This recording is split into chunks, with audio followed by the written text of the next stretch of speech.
Update po tayo mula dyan sa may probinsya po ng Isabela sa nagpapatuloy pa rin pong pananalasan ng bagyong Nika. May live report ang Bombo Radyo Kawayan.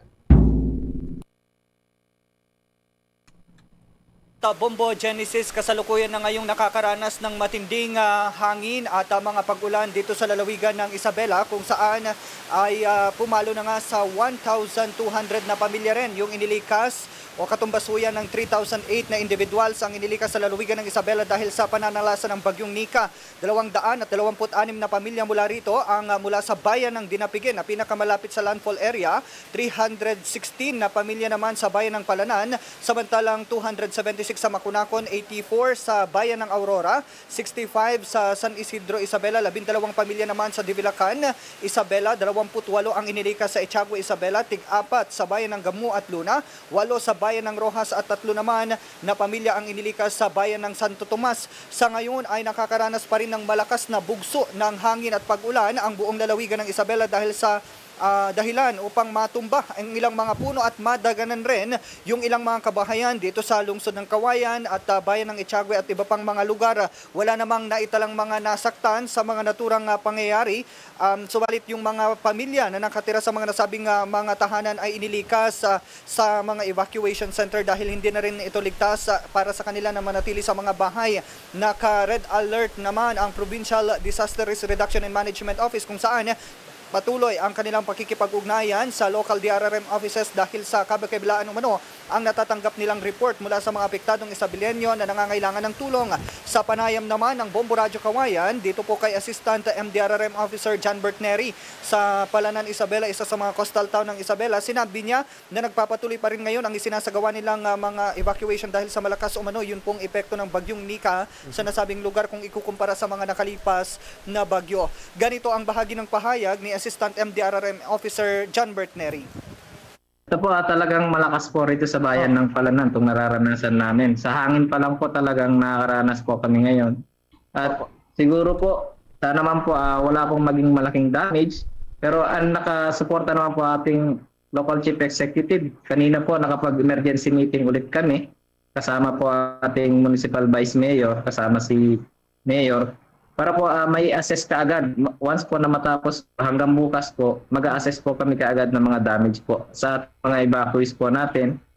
As of now po, meron tayo po mga tropa po kasamahan na magbibigay tulong po or may hatid itong mga food packs po para sa mga evacuees po. Samantala, nakatakda namang magpakawala ng tubig ang Magat Dam, National Irrigation Administration Magat River Integrated Irrigation System mamayang alas 4 ng hapon dahil pa rin sa mga pag-ulang dala ng bagyong Sinika. Sa naging panayam ng Bombo Radyo Kawayan, dito po kay Engineer Michael Dimoloy ang Nia Maris, kanyang sinabi na magbubukas sila ng spillway gate na may isang metrong opening upang masiguro ang safe level ng antas ng tubig sa dam. Patuloy kasi anya ang pagtaas ng inflow na umaabot na rin sa 254 cubic meters per second at habang nasa 187 cms naman ang outflow. Gayunpaman, nananatili namang mababa ang water elevation pa rin ngayon ng Magat Dam na 181.95 meters above sea level. Malayo pa rin ho yan sa 193 na normal high level. Anya, kinakailangan nilang panatilihin ang mababang antas ng tubig dahil pinag-aandaan nila ngayon ito pong mga nasabi pong bagyo, ito pong bagyong si Nika at yun pong mga paparating pa na mga bagyo. So, yan lamang, no? Bombo Karpin. Genesis, how's that? Yeah. Okay, sa lakas ng ulan ngayon na nakikita natin dyan sa likuran mo, dyan sa background natin at yung pinapakita nating Vigiloops kanina, may mga umapaw na ba na mga kailugan? May mga isolated ba na mga lugar dyan sa Isabela after nito? Sa ngayon, pagdating sa baha, hindi pa naman gaanong problema sa ngayon kasi yung mga overflow bridges na dadaraanan pa rin naman. Nga lang itong malakas na hangin, yung problema ngayon, Bombo Genesis, kasi kung makikita mo sa ating background, malakas yung bugso ng hangin. At the same time, may mga puno na talaga, no? Kagaya nitong mga malapit rin sa atin, nakikita natin yung mga sanga na talagang na bumabagsak. Bombo Genesis, sa lakas na rin ng mga hangin ngayon na nararanasan dito sa part ng Isabela area. Kamusta yung situation ng mga inilikas na mga kababayan natin? More than 3,000 na mga inilikas. Safe naman, Bombo Genesis, may mga nakaredy naman na mga relief packs na naka-standby mula sa DSWD at mga lokal na pamahalaan.